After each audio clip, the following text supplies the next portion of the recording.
tanzilal azizir rahim. Setelah mendengar Utsman itu meninggal dunia, kabur orang-orang ini, menyebar. Masanya makin ricuh, terjadi kericuhan di Madinah sampai dengan 4 hari. Maka para sahabat berkumpul, ini fitnah pertama yang terjadi. Maka para sahabat berkumpul untuk mengatasi kekacauan ini.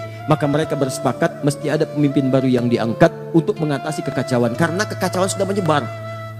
Khalifah tidak ada, pemerintahan tidak stabil, wilayah makin luas. Maka ini muncul pemberontakan di sini. Ini muncul pemberontakan. Maka untuk mengatasi itu diangkatlah kemudian dengan mufakat semuanya sahabat Ali bin Abi Thalib. Perhatikan apa yang dikerjakan oleh Abdullah bin Sabah. Begitu Ali diangkat, dia gerilya lagi. Ini yang kita nantikan. Ini yang paling hebat. Saat yang bersamaan dia juga masuk ke wilayah-wilayah sahabat-sahabat dari keluarga Utsman bin Affan, Bani Umayyah. Di Bani Umayyah itu siapa saja? Banyak. Ada Muawiyah, ada Amr bin As, ada yang jadi gubernur di Damaskus di Syria. Masuk info pelan-pelan dari bawah. Kalau Ali sengaja tidak menolong Utsman supaya Utsman cepat meninggal dan digantikan oleh Ali bin Abi Thalib. Masuk fitnah lagi. Tuh lihat bagaimana hembusannya tidak berhenti sampai di situ. Begitu wafat diangkat Ali sibuk menyelesaikan pemberontakan. Padamkan ini, padamkan itu, padamkan ini. Sementara Abdullah bin Sabah melihat seperti itu, dia melihat, ini kalau begini terus peluang saya habis dengan kelompok-kelompok saya. Maka dia masuklah kemudian lewat orang-orang terdekat dari kalangan sahabat, termasuk istri Nabi SAW, Sayyidah Aisyah. Dia masuk ke Talha radhiyallahu ta'ala anhu. Dia masuk ke Zubair, itu Zubair radhiyallahu ta'ala anhu. Masuk ke wilayah sahabat. Terutama masuk ke wilayah sahabat yang dekat hubungannya dengan Utsman bin Affan, klan Utsman, sampai ke Bani Umayyah. Mereka katakan, perhatikan tuh, Ali itu memang benar-benar sibuk dengan kekuasaan sampai lupa menghukum kisos orang yang telah membunuh Utsman bin Affan. Sebetulnya masalah gampang, kalau ini dikisos selesai masalah. Tuh lihat cara berpikirnya. Padahal pemberontakan itu sudah banyak pada saat itu. Maka ketika infiltrasi yang buruk ini masuk, disebarkan isu, maka menyebar kemudian. Jadi panaslah kalangan-kalangan itu. Datanglah perwakilan mereka kepada Ali bin Abi Thalib, mengatakan, Ali, ini sudah berlalu, kenapa belum dikisos mereka? Kata Ali, sebentar, ini kan yang datang masa ini harus diteliti satu-satu, harus ada bukti yang jelas, berikan saya waktu. Begitu menyampaikan demikian, tak puas semua, gak bisa, ini gak bisa, disulut lagi dari bawah, sampai terjadi kemudian perang Jamal, perang unta. Diprovokasi, masuk kemudian ke lingkungan para sahabat yang lainnya. Ingat teman-teman sekalian, para sahabat itu mulia, udul. Jangan katakan apakah para sahabat mudah terprovokasi, bukan. Karena cara pandang sahabat bukan provokasi, iya. Cara pandang sahabat pada hukumnya. Sebagian mengatakan kalau salah, ketahuan harus segera dihukum.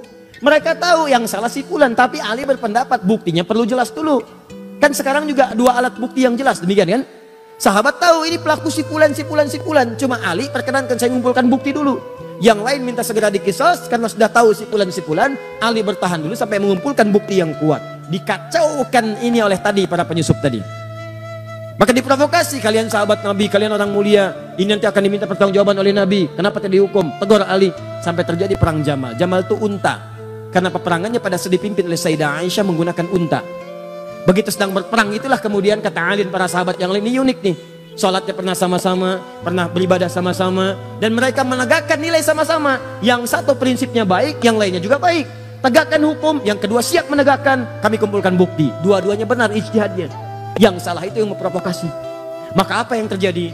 Yang terjadi adalah dua-duanya mengatakan, tolong ya, kalaupun kita berperang, ini bukan untuk memusuhi, ini untuk menegakkan apa yang kita kemudian telah pahami. Jangan saling melukai. Ini aneh Pak, saling berperang tapi jangan terkena sabatan pedang. Kalau bisa jangan orangnya, untanya aja. Itu terkenal dalam sejarah. Jadi begitu bertemu, gak ada yang mau duluan.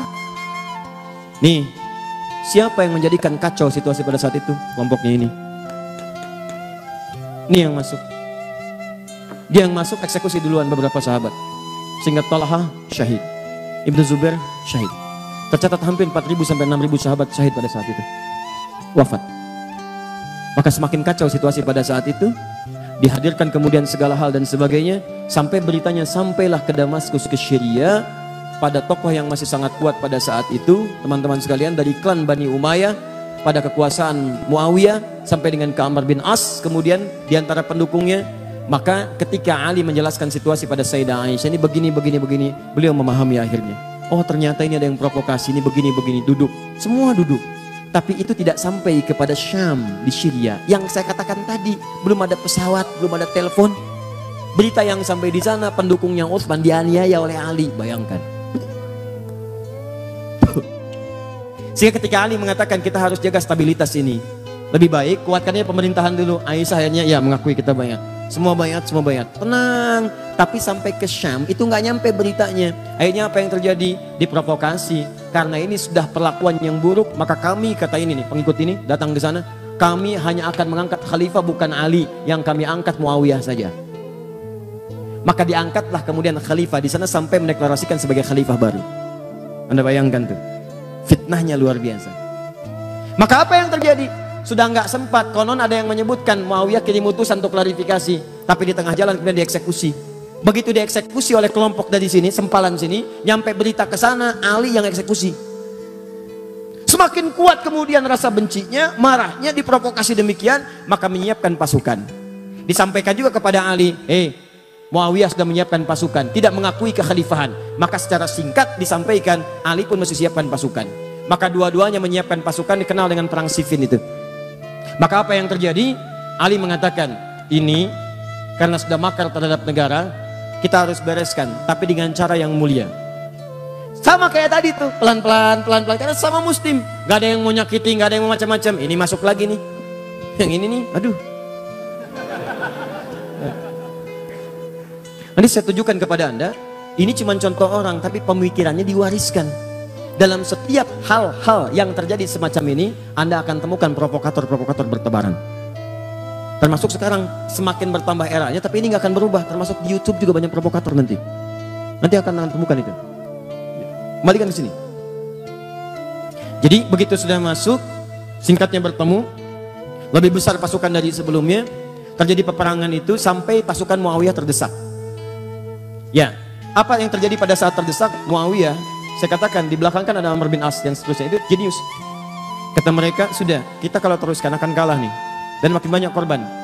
Gini aja, supaya duduk sama-sama diskusi, duduk dengan baik, maka kita lakukan tahkim. Tahkim itu tombak Al-Quran, ya. Kemudian bukan ditombak untuk menunjukkan sesuatu yang kotor, bukan.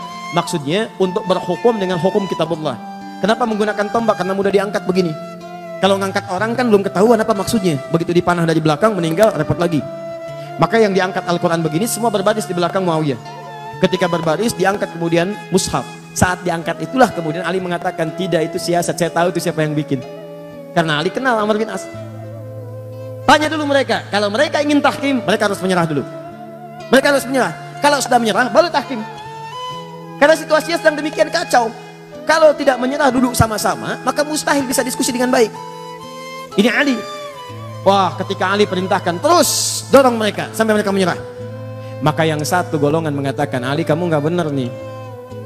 Dalam fikih perang, kalau sudah ada yang tahkim mengangkat Al-Quran, hukum dikembalikan kepada Allah, nggak boleh kita serang. Maka orang-orang ini langsung keluar dari barisan Ali. Keluar dalam bahasa Arab disebut dengan kharaja. Orangnya kharijun. Kalau keluar karena tidak sepakat dan keras sifatnya dan cenderung buruk keadaannya, maka dikenal dengan nama khawarij. Maka muncullah kemudian orang-orang golongan ekstrim baru. Dia mengatakan, lihat nih, Ali menyimpang. Kafir nih Ali. Kafir. Anda bayangkan tuh. Siapa mereka dibanding Ali? Ali itu menantu Nabi. Jaminan surga. Pemuda paling hebat, paling setia. Nyawanya dikorbankan bahkan untuk risalah Islam, bahkan untuk Nabi. Hati-hati karena nanti setelah ini akan ada yang mengadu domba dengan semuanya. Perhatikan baik-baik. Wah, Ali begini, Ali begitu, kafir. Ini orang luar biasa nih. Baru belajar 1-2 hari udah nyebut Ali kafir.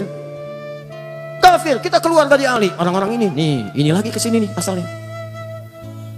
Provokasi, Ali kafir nih, Ali nggak benar. Melanggar ketentuan Allah, kafir Ali. Maka keluar dia. Mereka ini termasuk menyalahkan Muawiyah karena berontak kepada Ali, termasuk menyalahkan Ali karena tidak menyelesaikan itu dengan tahkim. Maka mereka memandang Muawiyah itu kafir, Ali kafir. Kanan kiri kafir. Ini kafir, ini kafir. Hukumnya wajib dibunuh. Ini yang kelak kemudian hari mengincar dan mengintai Muawiyah, Amr bin As, dan Ali bin Abi Thalib. Kubu sana, nih orangnya, Muawiyah, Amr bin As. Ini tokohnya nih, gara-gara dia nih berontak nih. Sini lagi, ini Ali nih, gak mau bertahan dengan hukum Allah. Bunuh, habisi semua. Maka mereka kembali disiapkanlah kemudian eksekutor. Dilihat di mana Muawiyah, di mana Amr bin As, di mana Ali. Maka disiap-siapkan pada satu subuh, direncanakan pembunuhan. Cuma takdir berkata lain. Ali datang ke masjid untuk menunaikan salat. Muawiyah konon diriwayatkan sedang sakit tidak bisa berangkat. Amr bin As bisa mengelak. Maka gagal pembunuhan kepada Muawiyah dan Amr bin As, dan Ali kemudian wafat dalam tusukan-tusukan yang telah disiapkan oleh golongan-golongan ini. Kelak golongan ini bertransformasi, mewariskan pemikiran-pemikiran mereka, walaupun kelompok-kelompoknya itu tidak nampak ke permukaan. Sedikit tapi doktrinnya begitu jahat. Pokoknya kalau beda dengan